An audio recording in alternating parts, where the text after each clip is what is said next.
उस रेडियो पाकिस्तान में उस वक्त टेलीविजन अभी नया नया शुरू हुआ, 64 की बात कर रहा हूँ मैं।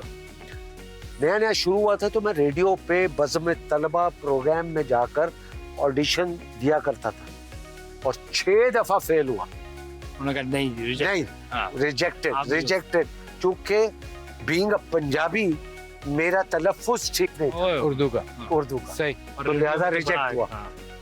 मैं 1 2 3 4 5 6 दफा रिजेक्ट हुआ और मुझे उन्होंने नहीं लिया।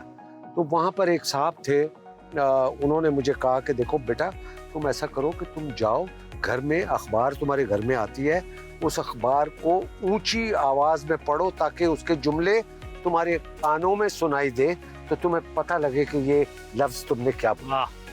मैंने ऐसे ही किया, 6 महीने के तक वो अखबार पढ़ी और जाके फिर ऑडिशन दिया। तो उस वक्त भी मैं सिफारशी, यार बेचारा कितने चक्कर लगा चुका है, इसको एक रोल दे। 6 दफा आ गया। तो एक स्टूडियो नंबर 9 उस वक्त चलता था, तो वो उसमें मुझे एक छोटा सा रोल उन्होंने दे दिया। ठीक है, बड़े खुश होंगे आप। मैं बड़ा खुश हुआ। अब उसी में वो उस प्रोड्यूसर से मैंने कहा कि यार आपके टीवी के ताल्लुकात हैं, तो मुझे ज़रा काम दिलवा दें। तो उन्होंने अमीर इमाम साहब को फ़ोन किया। अमीर इमाम साहब एक बहुत बड़े सीनियर हमारे प्रोड्यूसर हैं। तो वो एक सीरीज बना रहे थे जिसका नाम था इंसान और आदमी। उसमें तलत हुसैन साहब हीरो थे। मुझे उन्होंने भेज दिया, मैं टीवी स्टेशन पे गया, तैयार हो आपके बाल भी बड़े होते थे। तो वो ऑब्वियसली 3 4 5 साल का फर्क आ गया, थोड़ा सा वो चीजें जंगल वो। हाँ, तो वो मैं आ गया, तो वो ऐसे स्टूडियो में आया हूँ, तो उन्होंने, लड़के ने बोला सर ये वो आफ्ताब अफगानी उनका नाम था, रेडियो पे जो प्रोड्यूसर थे, उन्होंने अमीर इमाम साहब ये लड़का भेजा है, आप देख ले। और उन्होंने मुझे देखा, तलत हुसैन साहब बैठे हुए, हाँ ठीक है, बस इसको वो कुर्ता पजामा और पटका दे दो। अब वो मैं पटका लेके आ गया। उन्होंने कहा कि भाई सुनो, तलत साहब इधर बैठे हैं, उनके दोस्त इधर बैठे हैं, ये तुमको आवाज़ देंगे, रमजू, तो तुम भागे भागे आओगे। जी सरकार, तो एक चाय लेकर आओ। जी नहीं, 2 चाय लेकर आओ। जी अभी लाया, और अच्छी होनी चाहिए। जी अभी लाया। वो कह के चला। And this was my first appearance on television. वाह वाह वाह, क्या खूबसूरत था। और फिर वही टीवी था, वही टीवी स्टेशन था, और एक सीरियल वहाँ पर शुरू हो रहा था, उसका नाम था शमा।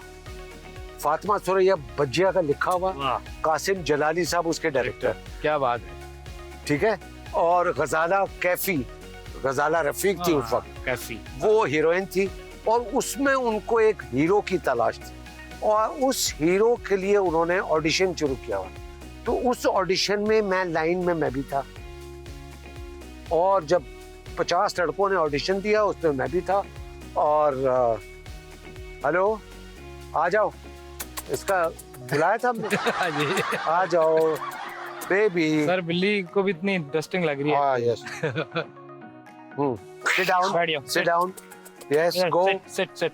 अच्छा, तो वो मैं ऑडिशन दिया और इत्तेफाक से मैं सेलेक्ट हो गया। 50 लड़कों में मैं सेलेक्ट हो गया एज ए हीरो।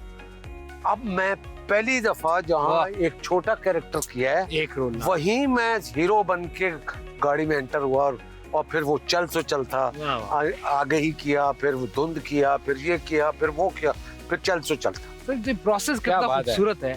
हमको लगता है कि आज मतलब ऐसा होता होगा सर, क्योंकि मुझे लगता है कि हमारे नए लोग बहुत अच्छे हैं, सारे बड़े बड़े स्टार्स हैं, बट हमें शक्ल भी अच्छी है, सब कुछ है, पर्सनैलिटी की जो एक वो ना, जैसे आपकी वाइब है, आपकी पर्सनैलिटी के अंदर एक वो ऑरा है, वो जो हीरो का होता है और आज तक है, वो मिसिंग है। उसकी वजह बैक स्टोरी है या नहीं?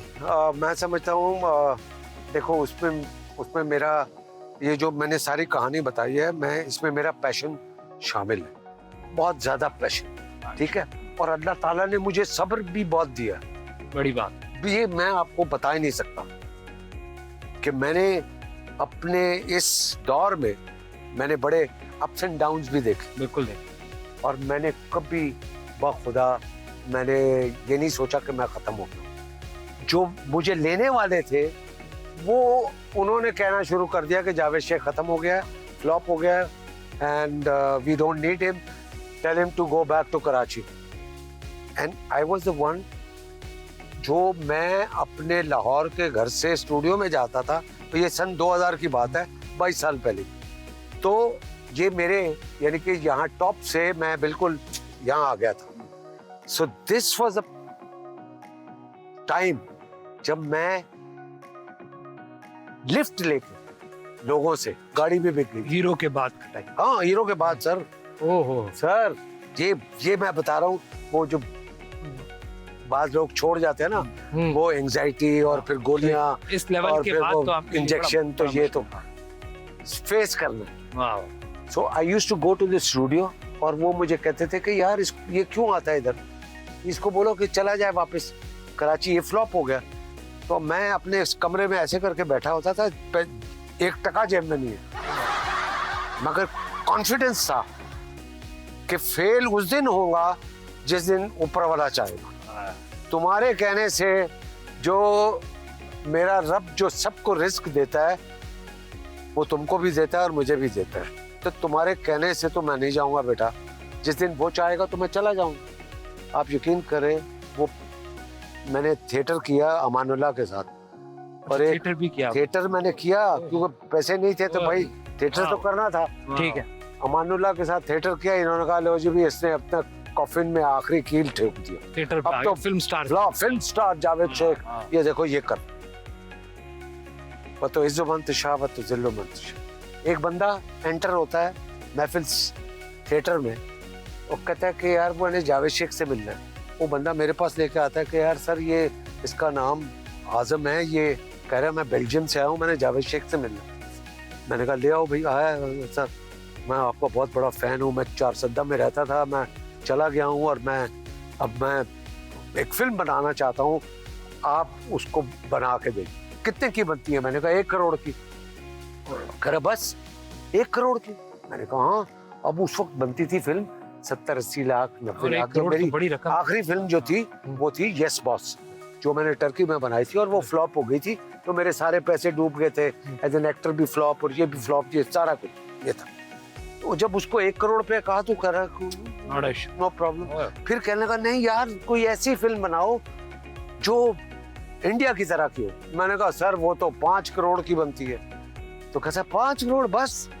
मैंने कहा ये बंदा कौन है भाई? सोच रहे आई स्वेयर। और ये उस वक्त की बात है कि जब डॉलर 60 रुपए का था, मुशर्रफ साहब का दौर था। सही। जब ये बंदा कह रहे 5 करोड़ की, तो इट मींस ऑलमोस्ट $1 मिलियन। अच्छा, मैंने कहा यार ये मजाक कर रहा है कि किसके पास हिम्मत है, और कोई कैलकुलेशन ही नहीं है, फिजिबिलिटी नहीं है कि 5 करोड़ की अगर फिल्म बनाएंगे तो वो कमाएगी कहाँ से। एक मल्टीप्लेक्स नहीं था, सारे सिंगल थिएटर थे, 50 रुपए का टिकट। तो सर आपने ये नहीं सोचा कि ये 5 करोड़ पे भी ये कह रहा है इसको 10 में खो देते हैं? यही तो कमाल था सर। मैंने कहा यही कमाल था। ये आपने वैसे बड़ी अच्छी बात की। उसने मुझे कहा कि मैंने कहा कि मैं एज एन एक्टर इतने पैसे लूंगा, एज ए डायरेक्टर इतने पैसे लूंगा, और 50% का प्रॉफिट में पार्टनर होगा। उसने सारी बातें मानी और उसने 5 करोड़ रुपया मेरे अकाउंट में ट्रांसफर किया। वाह। और नैब आज भी ढूंढ रही है आपको। सुने ना? चलो। वाह। और फिल्म कौन सी थी? ये दिल आपका। ओह जबरदस्त। क्या यार। ठीक है सर, वो फिल्म बनी है। जबरदस्त फिल्म। और उसके बाद तो ट्रेंड ही चेंज हुआ। तो बस क्या खूबसूरत फिल्म। अल्लाह। वाह वाह वाह, बड़ा जर्नी सर, बहुत जबरदस्त। आपको तो इंटरप्ट करने का दिल नहीं चाह रहा, वैसे भी आप हमारे बुजुर्ग हैं, आपको हम वैसे भी नहीं बुजुर्ग क्यों यार? काम का यार बुजुर्ग यार। नहीं क्या जबरदस्त। ये सर ये बातचीत जो है ना, ये कहानी, मतलब ये सुनने की बात, ये सीखने का अमल, मतलब खूबसूरत। आपने आपकी बातें बड़ी प्यारी। ब्रेक ले लेता हूँ सर, ताकि आप नहीं जाए। और आपका जो ये आदत है सर यस यस वाली, इसमें तो कई खवातीन को आपने यस बोल ही दिया होगा। यस ठीक है, कबूल है। ये कमाल है। किसी को यस बोला। वो लकी लोग होते हैं इनको यस बोलते हैं। ऐसा नहीं हुआ। ऐसा नहीं है।